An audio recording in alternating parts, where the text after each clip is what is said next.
This is the brand new Origin Ultra AMD sim racing PC, and it's a pre-built computer designed and marketed directly towards sim racers looking for an easy all-in-one plug-and-play unit. Sent to me by Origin for review, today I'll be telling you all about this new pre-built sim racing PC, going over the on-track performance, the pricing, the drawbacks, and lots more. Looking for great deals on sim racing hardware? Make sure to check out Simspots.com, where all of the best deals on sim racing, PC, and gaming peripherals are posted daily. Literally, the site is completely free to use, free of ads, and just lets you know of discounted sim racing hardware for you to save some cash. Get into sim racing or upgrade your gear today at Simspots.com.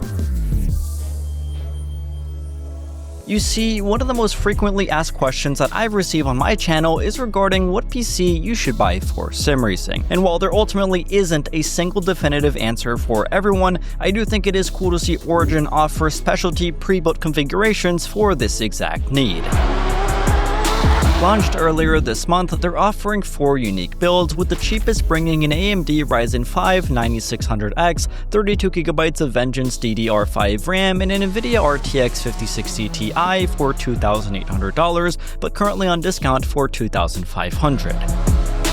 Now, a step up from that, the Pro brings an AMD Ryzen 7 9700X, 32GB of Vengeance DDR5 RAM, and an NVIDIA 5070, and then the PC that I have here, called the Ultra AMD, packs an AMD Ryzen 7 9800X 3D, 32GB of Vengeance DDR5 RAM, and an NVIDIA RTX 5080 for $4,400, but currently on discount for $3,900.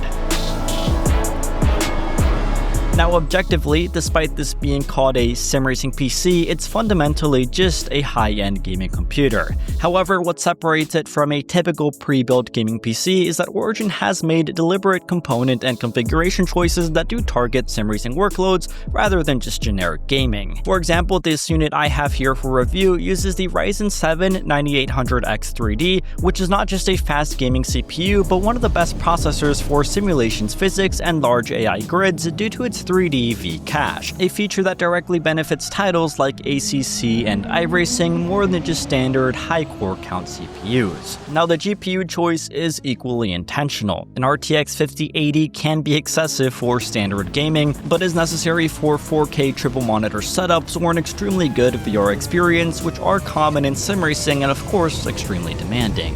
Now, furthermore, the balance of CPU and GPU power is what sets these computers apart from a standard gaming PC. You see, compared to most regular games, racing sims do tend to use a lot more CPU power. This comes in the form of accurate simulations such as tire models and tracks, as well as big AI grids, which do require a ton of computing power. The cooling and the power delivery are also very robust in this computer, with a 360mm liquid cooler, 7 case fans, and a 1000-watt power supply. Another thing I noticed is that while a ton of pre-built PC manufacturers make a ton of proprietary parts, Origin uses basically all off-the-shelf parts, meaning that an upgrade or part change in the system is no different to a self-built PC. Origin also claims that the system is pre-tested and tuned for specific sim titles like iRacing, rFactor, and ACC, and while this is hard to specifically prove, what I can show is how this PC has handled major sim racing titles, all at their fully maxed settings.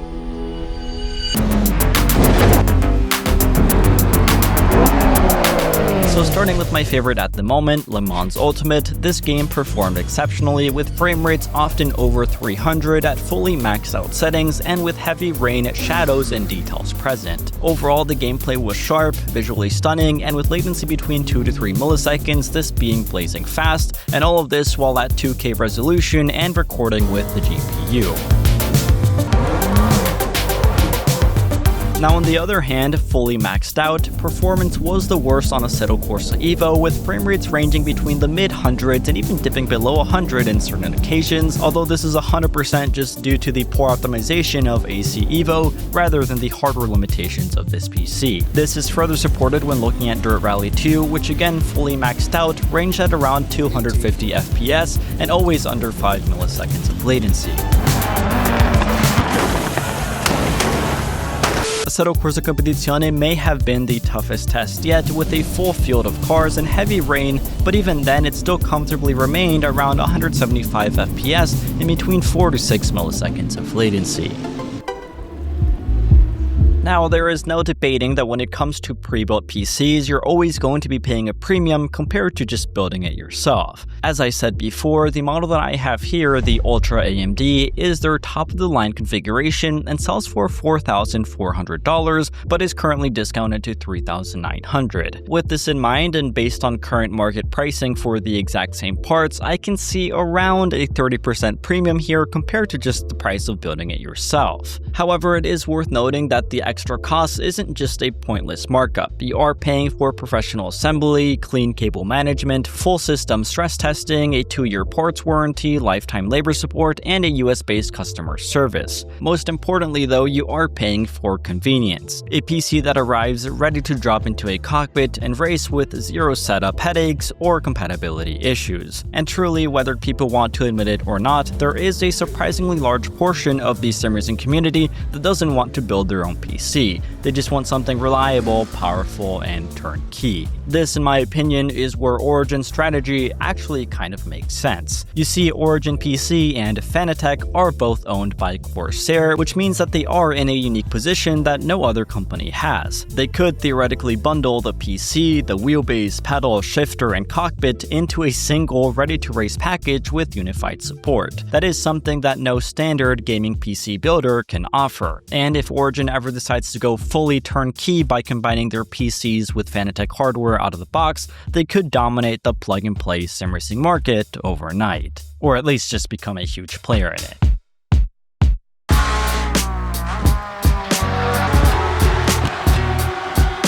So, in conclusion, whether paying a premium on a pre-built PC is or is not worth it to you is a question for you. But when it comes to the outright performance and capabilities of this PC, from my testing in a sim racing environment, there is very little that this unit can't offer.